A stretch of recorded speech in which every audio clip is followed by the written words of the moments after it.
What's up, Hearthstone fans? Welcome back to another episode of The Curve, where we draw the biggest headlines from this past weekend on Curve. I'm your host, Dan Frodan Show.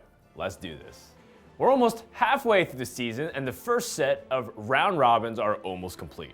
In the Asia Pacific region, Tom 60229 has been reigning supreme until he suffered his first loss this weekend in a stunning upset. Tom lost his first match to Blitz Chung, who is currently the last place player in the division. Hot on Tom's heels is Glory from Japan, whose only loss is to Tom. In Division A, Chonsu currently sits undisputed at the top.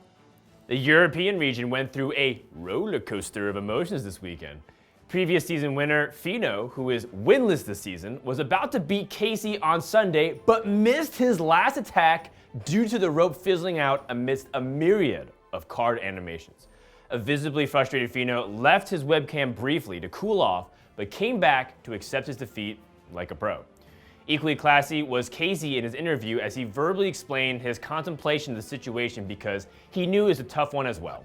I feel worse than when I would have lost, actually. Like, it is against Fino, one of my best friends and one of the best guys that I talked to the most in whole of 2018. Wow. For someone who is known as one of the fastest players in Hearthstone, we got to see a rare occurrence of Casey wrestling with decision.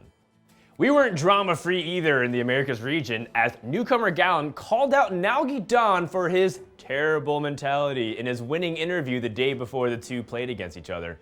I'm calling you out, Nalgidon. I think your attitude to losing is really bad. You say a lot of stuff like, oh man, I got unlucky, my Dr. Boom was bottom 10 or whatever, and you don't look at where you messed up. Nalgidon responded on Twitter to explain no hard feelings, but also his side as well, ultimately letting his play do all the talking on Sunday night. Nalgidon shut down the rookie 2-0, secured first place in his division, and then proceeded to make his own call-out. Nalgidon and his teammate Monsanto both chose to take their winning interview time to call out not another player, but the entire European region. If you go back to watch the EU matches, there are a lot of mistakes as well, or better place to do so. Oh, you're up? They think they're so good. Are they? Like they're not watching their own games. I don't know. Yes! The tensions build as we look forward to an epic BlizzCon where we hope to see the cross-regional sparks fly. Outside of the three major Grandmasters region, there's one very big region that is also a huge part of the Hearthstone ecosystem, and that is, of course, China. In China, the Gold Team Championships have started back up, and currently the team Sun Ning is on top. You might recognize SN Jing from that team as he was on the world stage just recently in April.